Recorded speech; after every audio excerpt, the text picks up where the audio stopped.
We manage the emergency referrals out of hours service. We can help children find a place of safety at all hours of the night and on weekends where things have just gone completely wrong for them. Most of the children placed on out of hours have been police protected, so they've been removed due to parents being hospitalised or arrested, or there'd been a disclosure at school that's gone into out of hours, or a neighbour's called the police. Police have gone in and deemed the need to remove the children to a place of safety. Not all children are already accommodated in foster care, so they could be on a peripheral care. So it could be the first fostering arrangement that they've ever had. Most of them are, aren't Yes. they? And just because a child's never been in care before, isn't known to local authority, doesn't mean that they haven't been going through some really awful stuff. It just means it's not been picked up. I placed on out of hours 2 little ones not known to social services. Police had received a call, had gone in and had removed the children because they said the neglect and the house was unfit for human habitation. We placed them with one of our families. When the children arrived there, she said, I've never seen children so dirty in my life. They were really distraught, and she said the little one, I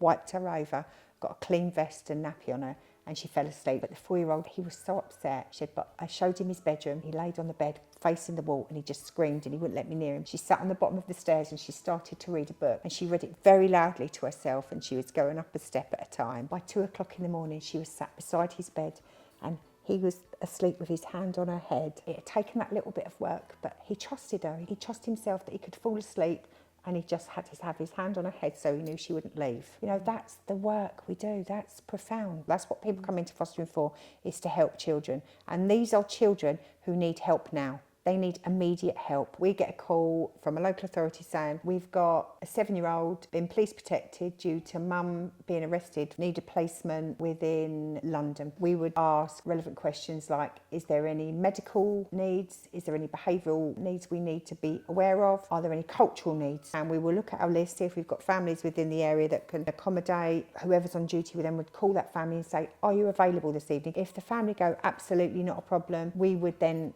speak to Karen and we would agree the matching together. We will look at some of the gaps in matching, how that's going to work. We consider other children in the home, how will certain arrangements be managed by the fostering family, and make sure that we are covering all of our bases. Once we've agreed the match and everyone's happy, it is a matter of the child being transported to the foster family home. It will be the local authority arranging transport themselves, or the police bringing the child to the foster family home. We could take the phone call at 7 and the child could be placed at midnight. An out of hours placement is a minimum of 3 nights and a maximum of 5, unless agreed to extend by all parties. I mean, we've still got children that were placed on out of hours in ISP 4 years down the line, still with the same family.